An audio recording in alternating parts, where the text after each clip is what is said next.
Ready to start? Okay. Hi, everyone. Thanks for coming to my talk today. Just want to say thank you to the CircleCityCon organizers. This is a great conference, isn't it? And I'm having such a great time. Let me ask you a question. Have you ever read a risk assessment or a vendor security report on the latest security threat, and you just felt like something was a little bit off, that the numbers didn't add up? Your spidey sense was tingling. But why question it, right? The authors are experts, of course, right? They wouldn't be trying to manipulate us, would they? Or would they? So before I get a little bit too deep, let me introduce myself. So my name is Tony Martin Vegue. I've been in the IT and InfoSec field for about 20 years now. I currently work at Lending Club. We're a San Francisco-based fintech firm, and I'm the company's enterprise security strategist. So what that basically means is I try to solve really hard information security problems with a little bit of math, a little bit of economics, a little bit of decision science. Of course, you sprinkle in some luck in there once in a while and hopefully get the job done. Feel free to reach out to me over Twitter. There's my Twitter handle. And of course, the usual disclaimers apply. The opinions I'm about to say belong to me alone and not to my employer. So, How to Lie with Statistics. This was a book written in 1954 by Darrell Huff. Darrell Huff was the editor of Better Homes and Gardens in the 1940s and 50s, and he had a lifelong passion for statistics, even though he wasn't a statistician. He was more of a gardener than he was a mathematician. But ironically, this book is the best-selling statistics book of all time, even today. So throughout the book, he introduced the general public to very common ways that statistics and graphics and words are used to manipulate facts. So an example from his book, I would imagine that everyone here remembers the TV show Mad Men on AMC. So it was the admin on Madison Avenue that really drew Huff's ire. He really went after them in his book here. Some of the claims they made, like 9 out of 10 doctors prefer Newport cigarettes, stuff like that. He saw those as plain tricks with numbers and fact bending. So he exposed a lot of that in his 1954 book here.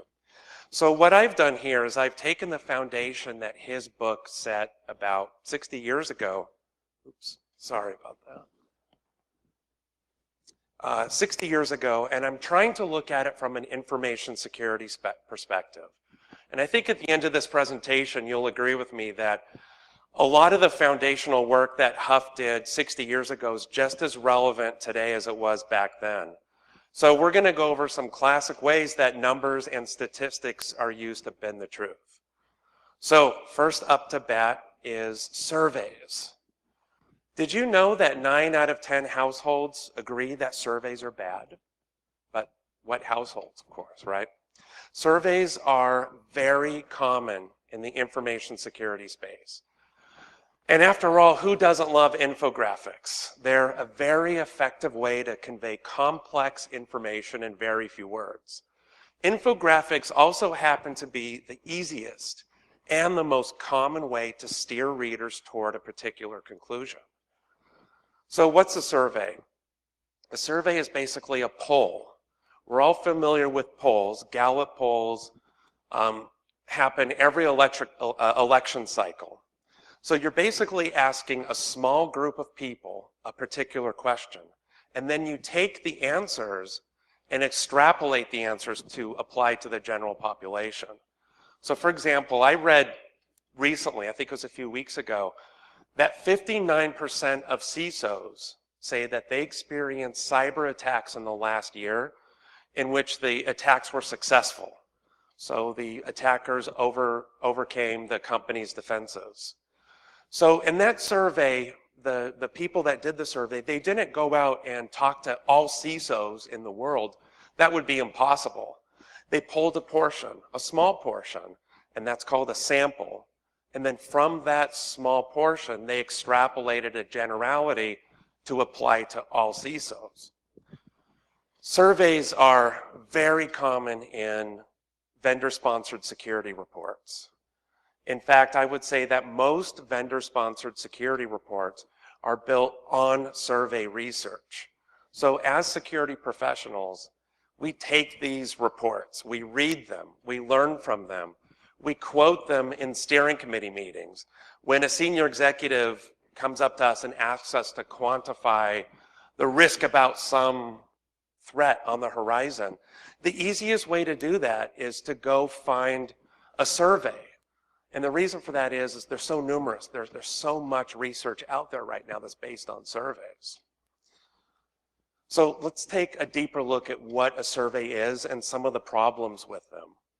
So surveys like Gallup polls or vendor security reports, they seem simple on the surface. You just go out and ask a whole bunch of people. But they're actually really hard to do correctly.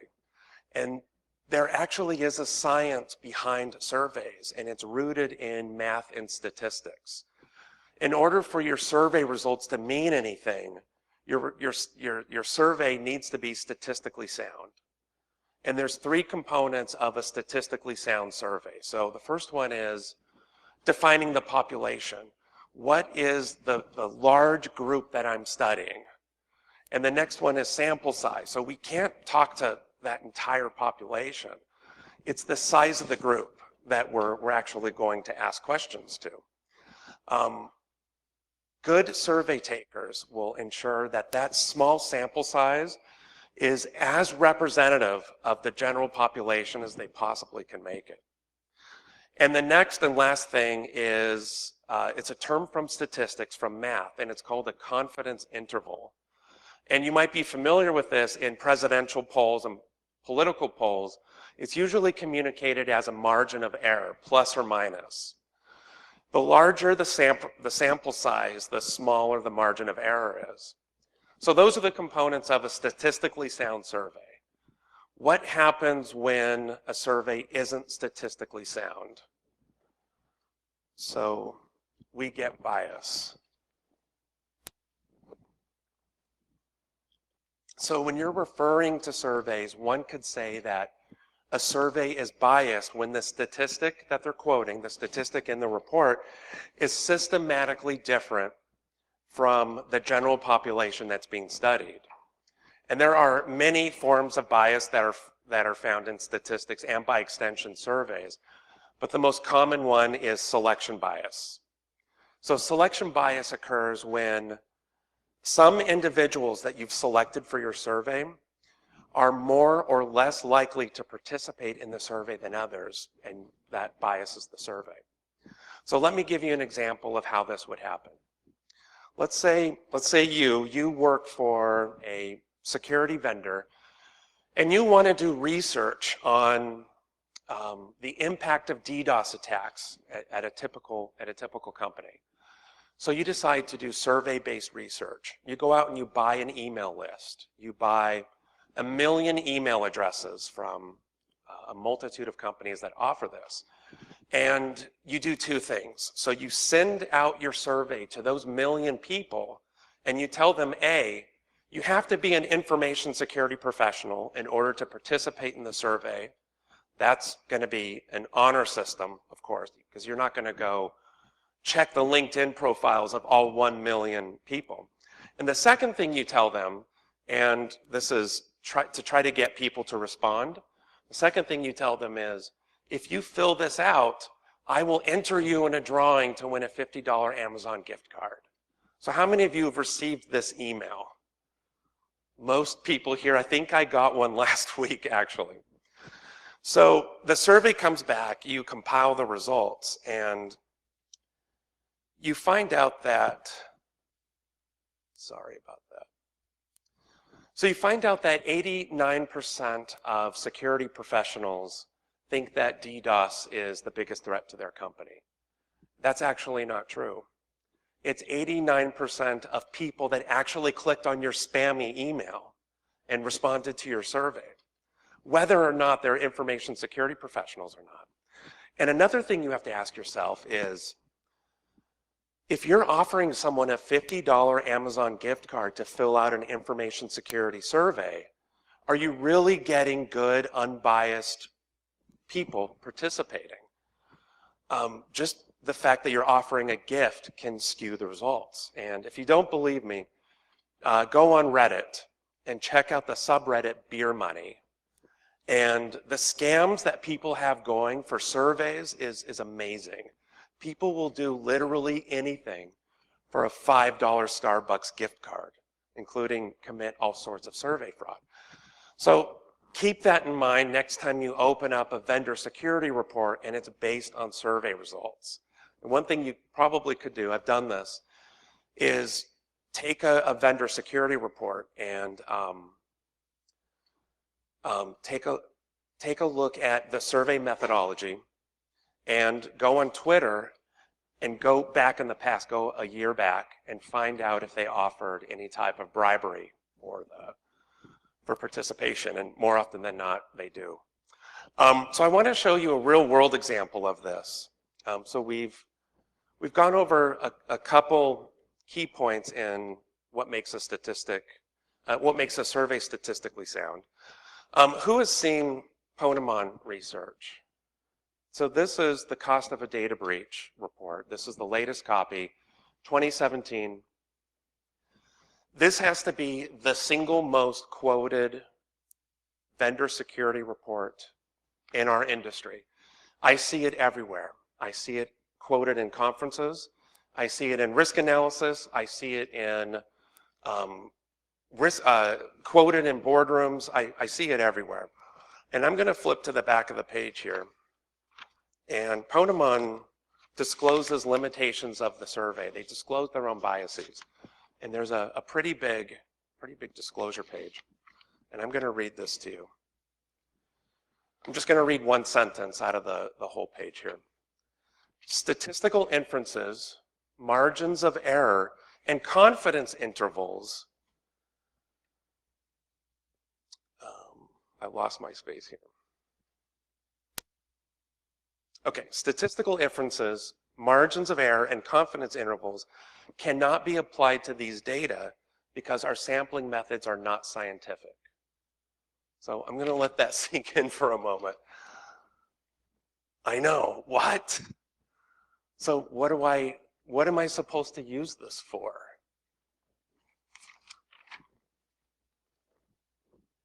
Okay, so let's go on to the next topic of how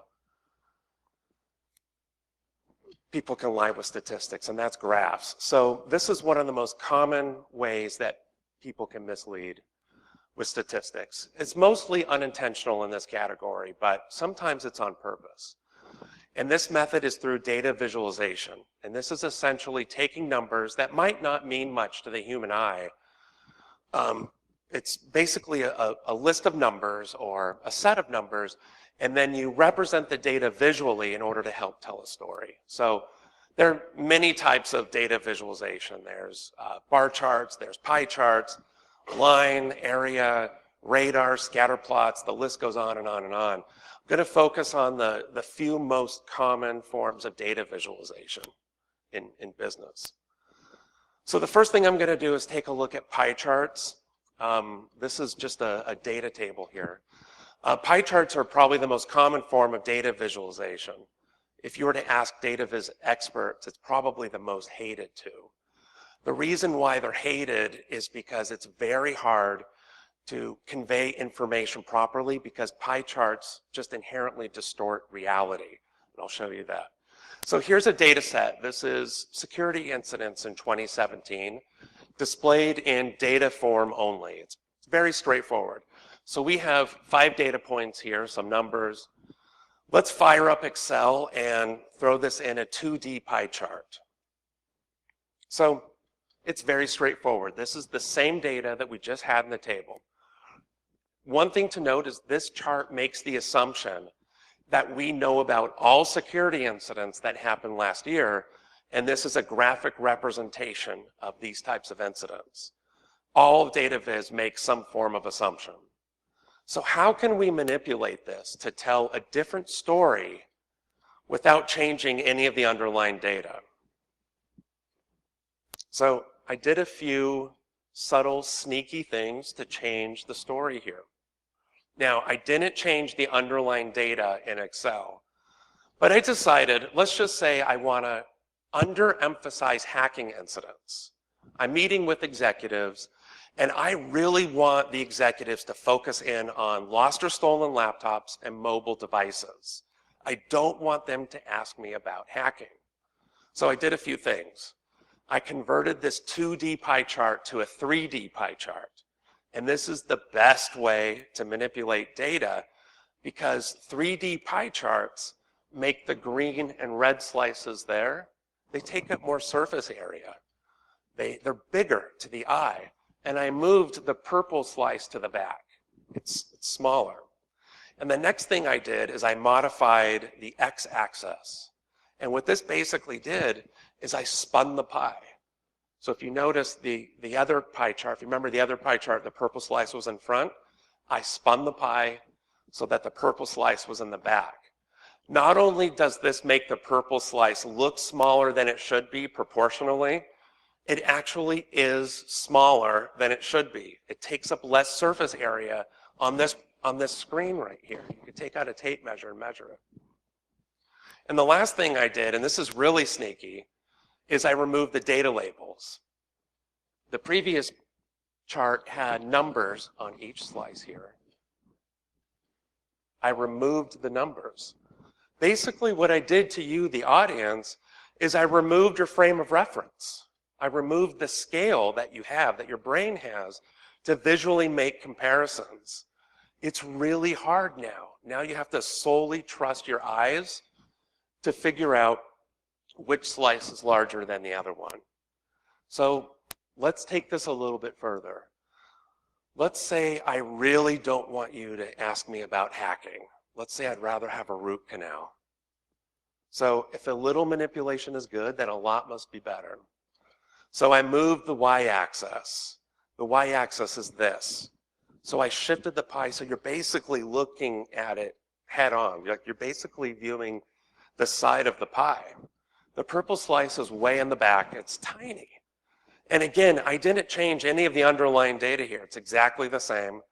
The only thing I did is change the 3D rotation options in Excel. And you're probably saying, this looks ridiculous, right? Who would do this? But who has seen this ridiculousness in a business setting? I have, yeah, there's several hands. I see this all the time. So one last pie here. Let's say I change my mind. I want to talk about hacking now. I want to overemphasize hacking. Remember, hacking from the first pie is only 3% of incidents, but I made it much bigger by converting it to a 3D exploded pie. Now what I did is I played with a 3D perspective to make the purple slice as big as possible. This one right here. And I did this. I took out a tape measure and I was measuring my monitor as I was clicking on the rotation in Excel.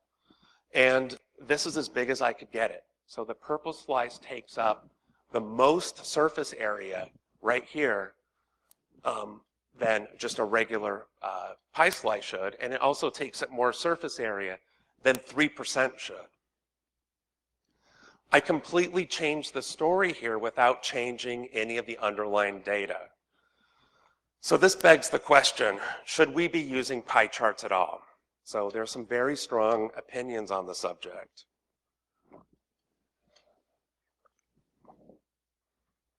Walter Hickey is a journalist, and among many things, he works for Nate Silver's 538. Edward Tufte, he's a visualization pioneer and statistician. Both him and Walter Hickey think that no one should use pie charts. I'm personally not as much as a pie chart hater as these guys, but I do use them sparingly. When I do use pie charts, I always try to keep 5 things in mind. So these are 5 tips for you. So the first one is pie charts always have to represent the whole of something, 100%. Pie charts are most appropriate when you're communicating a ratio. If you don't know what that whole number is, or if your data doesn't support being visualized in the form of percentages of a whole, like 100%, consider a bar chart or a line chart. So this chart here, this isn't a ratio. This is actually a data visualization of a multiple choice survey. The slices add up to way over 100%. And I know they're trying to be clever because it's a pizza survey visualized in the form of a pie chart. But in this example, I would have used a bar chart, which is best for visualizing multiple choice answers.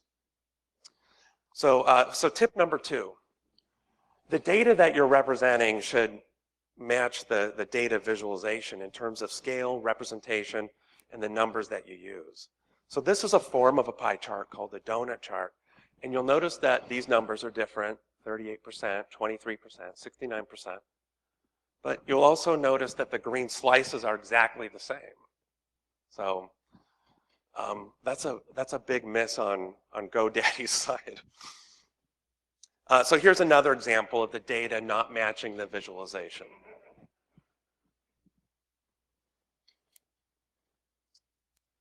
Okay, so tip number 3, math. Please, math, it's not hard.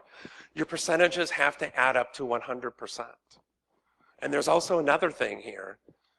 This is a 3D pie. Do you notice that the 60% up front looks as big, if not bigger, than the 70% in back? It's bigger, right? It's not just me. Yeah. It's because they used a 3D pie, they rotated it this way, distorted reality. Okay, so tip number 4, try to limit the number of data sets that you're comparing to 2 or 3, 4 maximum. The purpose of a pie chart is to allow the reader to very quickly make visual comparisons between data. Anything more than 4, the reader has a very hard time visually making those comparisons. And as example, this is nearly impossible to decipher, let alone make any type of comparison between a lot of these slices. So 5th tip is exploded pie charts and 3D pie charts. So there is no professional reason ever to use a 3D pie chart. Pie charts are okay if you have to use it. Don't use 3D. They're the worst. They just are. If pie charts are the Nickelback of data viz, 3D pie charts are Milli Vanilli. It's just fake. So this is from a Steve Jobs keynote in 2008. Look at this chart here. So 19.5%, which I don't think it's coincidental, is the apple slice. So the green is the apple slice. That's up front. That's visually bigger than the 21.2. So remember, with these types of charts, anything up front is going to visually look bigger. Why is that? I don't think I've harped on 3D pie charts enough. So let me show you why. In this graphic here, which line is bigger? Which horizontal line is longer, the top one or the bottom one? Who thinks the top one? Okay, who thinks the bottom one? Who thinks it's an optical illusion? Okay, yeah, you guys got me on that one. Both of these are actually the same, but why does it look different to our eye? It's because of these. It creates a framing effect. It tricks our mind into perceiving the graphics differently. It's the same thing here. This 3D pie chart is an optical illusion. This is a real pie chart that I pulled off of a security report on data breach causes. I did this again with my monitor. I pulled out a tape measure and measured how much surface area the red 19% takes up and the orange 19% takes up. The red 19% is measurably bigger. It takes up more surface area. So this is an optical illusion. So let's look at line charts next. So I personally like line and bar charts when I'm trying to visualize pretty simple data. but it's actually possible to lie with line charts too.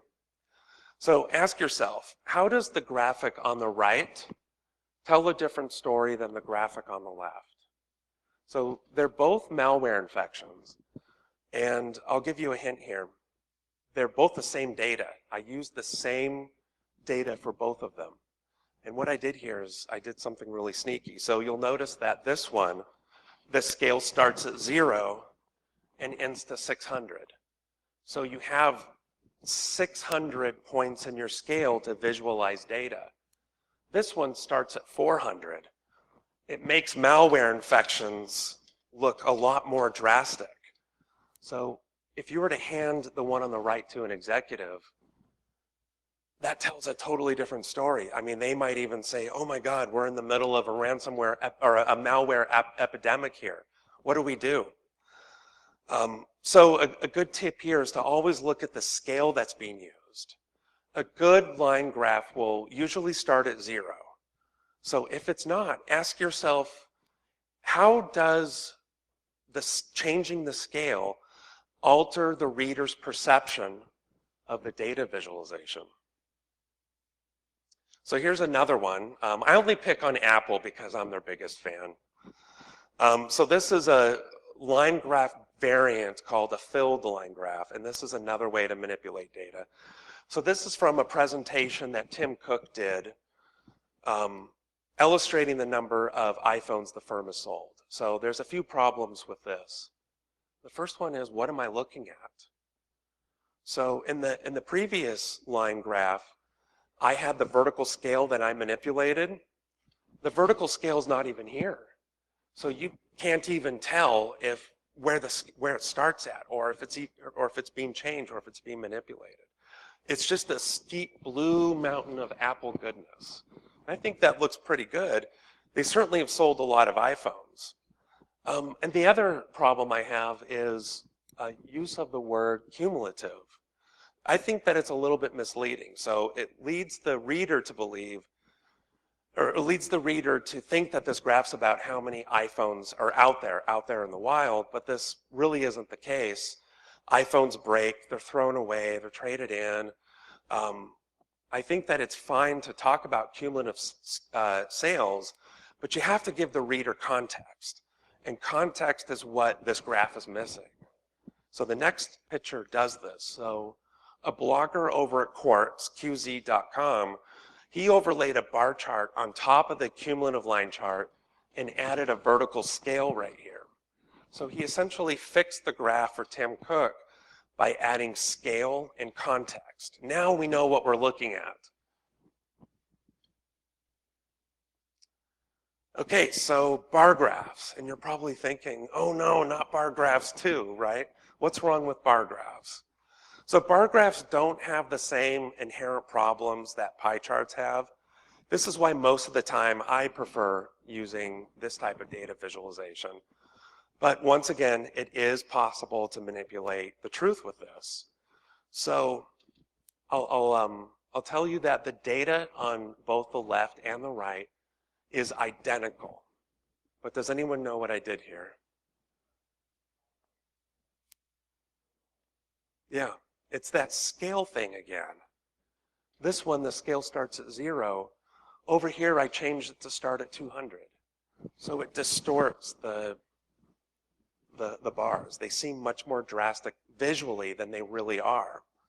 So how do we see this? Where have we seen this in real life? So here's a vertical bar chart from a blog called Tech Radar, and they're comparing the performance of AMD chips with Intel chips with a video game called Total War.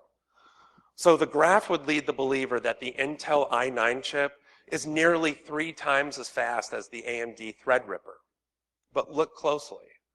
It's that scale problem again. They started at 67.4. If you measure the difference between the two chips' performance, there's less than a 2% difference between the two chips. So TechRadar received a lot of criticism and derision over that chart that they put up on their blog. They've since fixed it, and now the scale starts at 0. So the difference between the two chips from a human eye perspective is nearly indistinguishable. I can't tell the difference between the two. So here's the old graph, here's the new graph. Why did they do that? It's mind-boggling. Sponsorship, probably.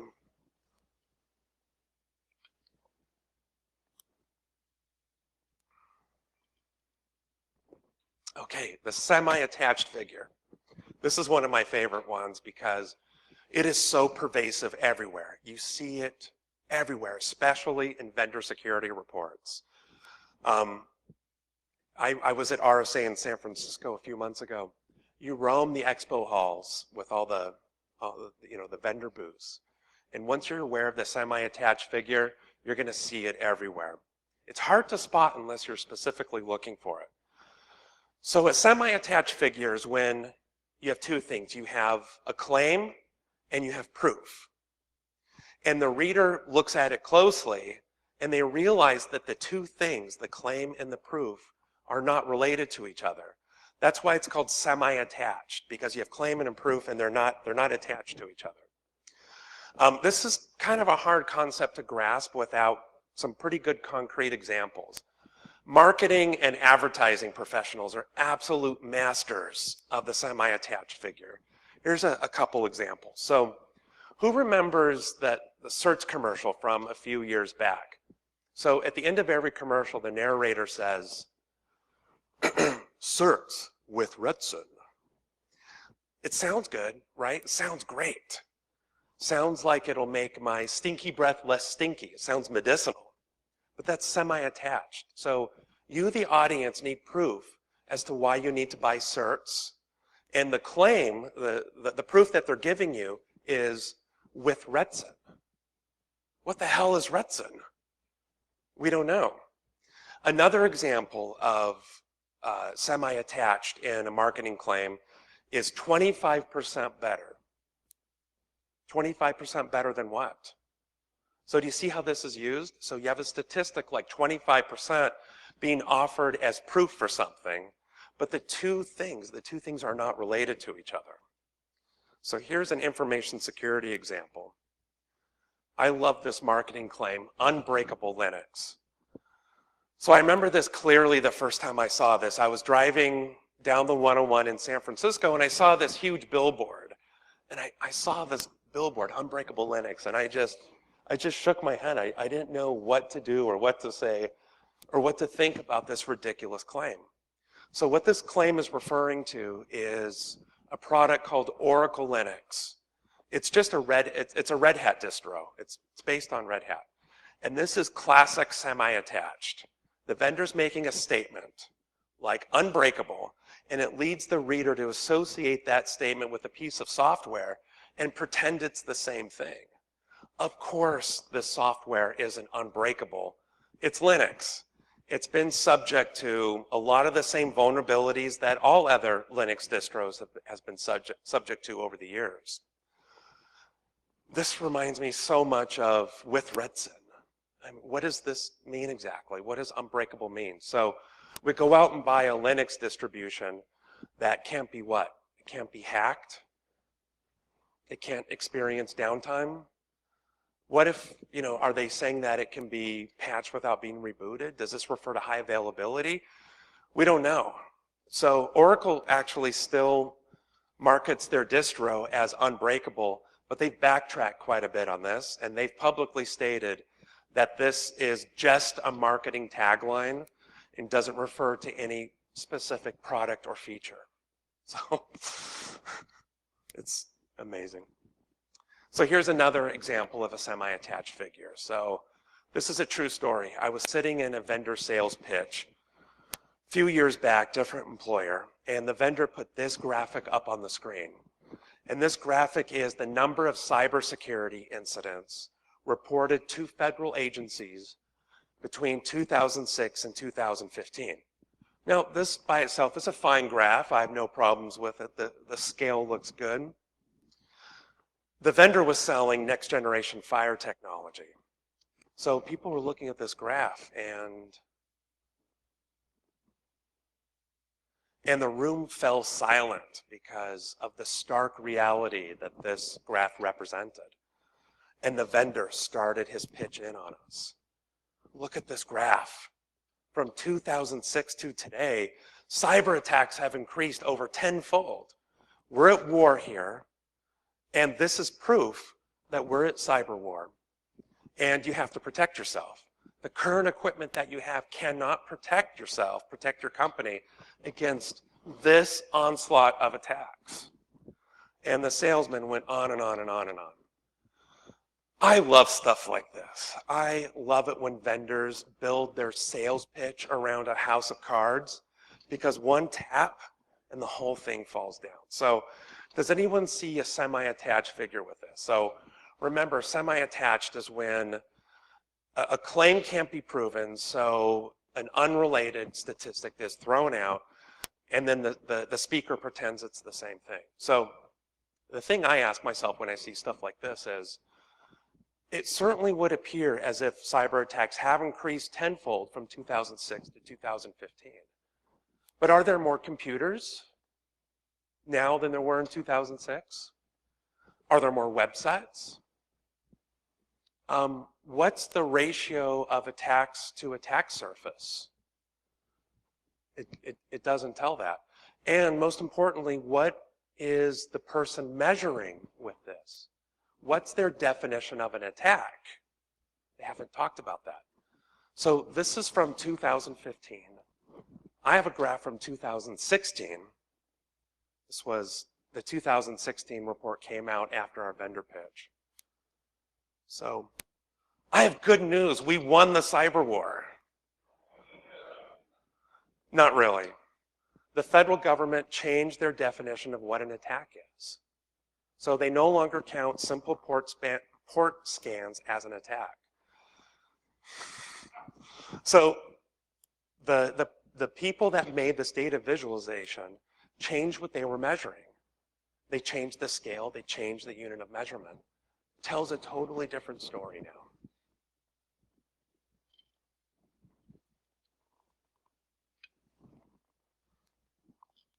Here's another great one. So this is a related statistical bait and switch. I grabbed this from a Kaspersky antivirus infographic.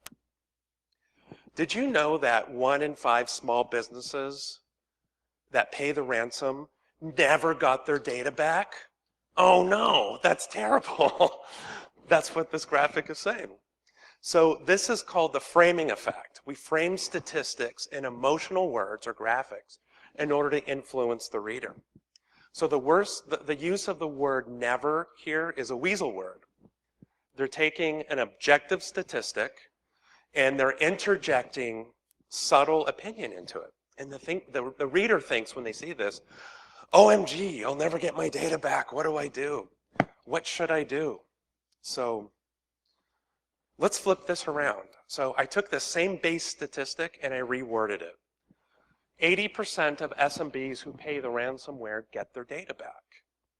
That actually sounds like a lot of people get their data back, right? That sounds a lot different. It's the same exact statistic as the previous infographic. Now what I'm going to do is use the same type of graphic, the same base statistic, of course, and I'm going to use a weasel word, just like Kaspersky did, and I'm going to flip it. 4 out of 5 SMBs who pay the ransom always get their data back. Now that's completely different. That sounds great, right?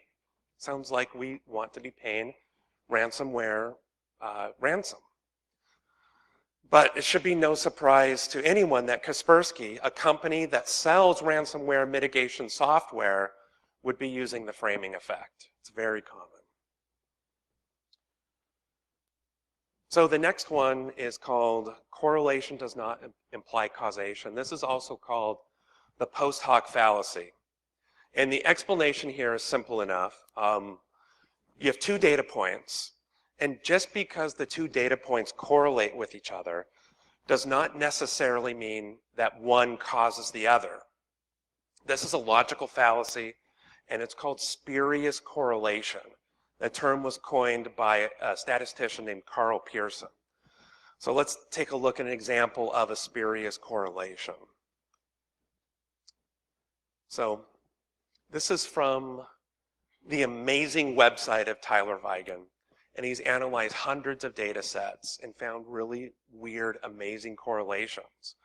So this one is the number of people who drowned by falling into a swimming pool correlates with the number of films that Nicolas Cage has appeared in. So the website's not security related, but it's worth checking out if you are interested in logical fallacies.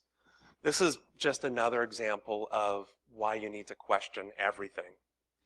Can you see the red line on this?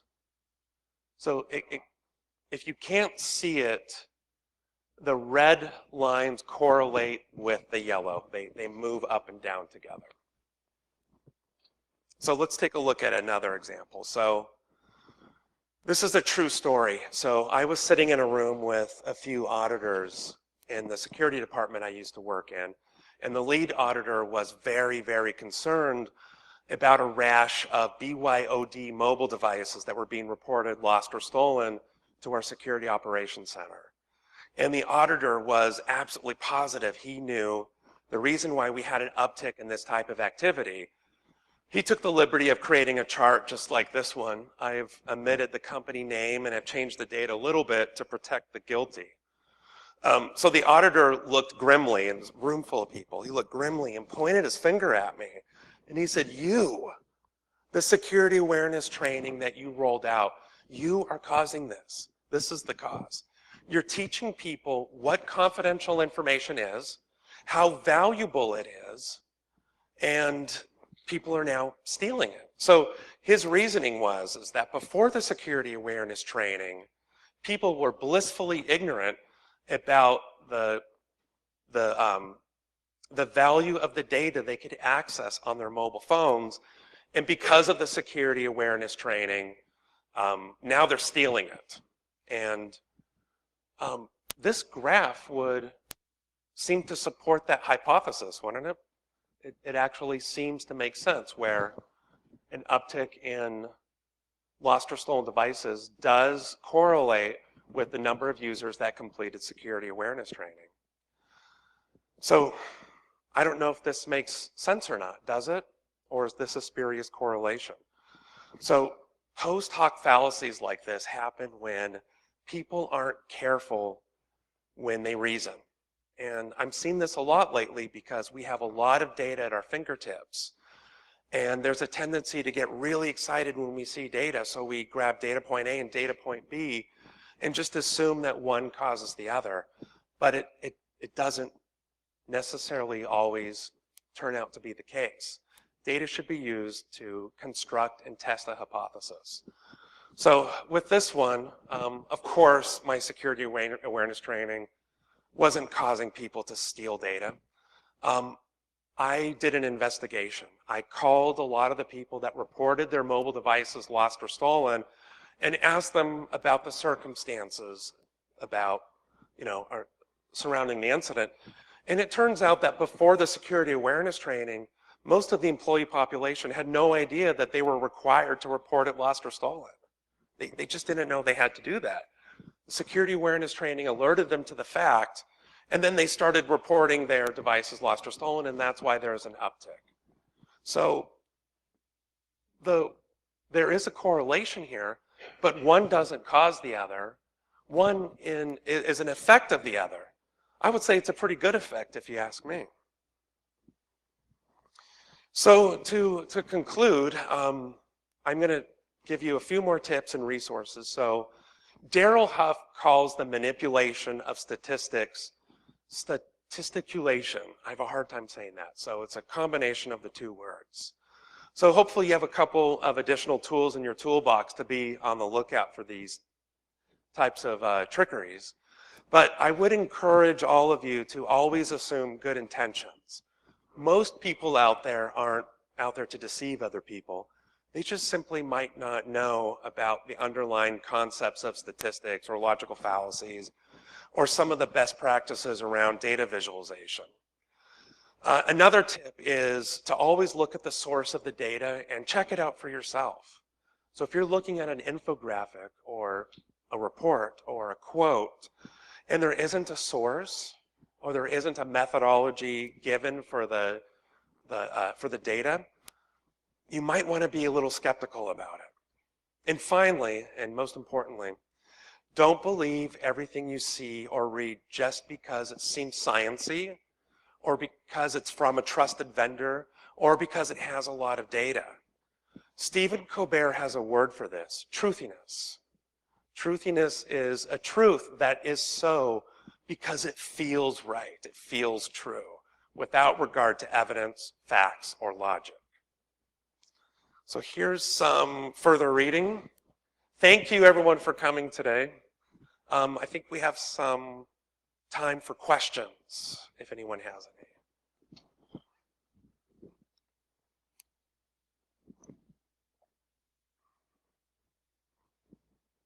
Okay, great. Thank you very much.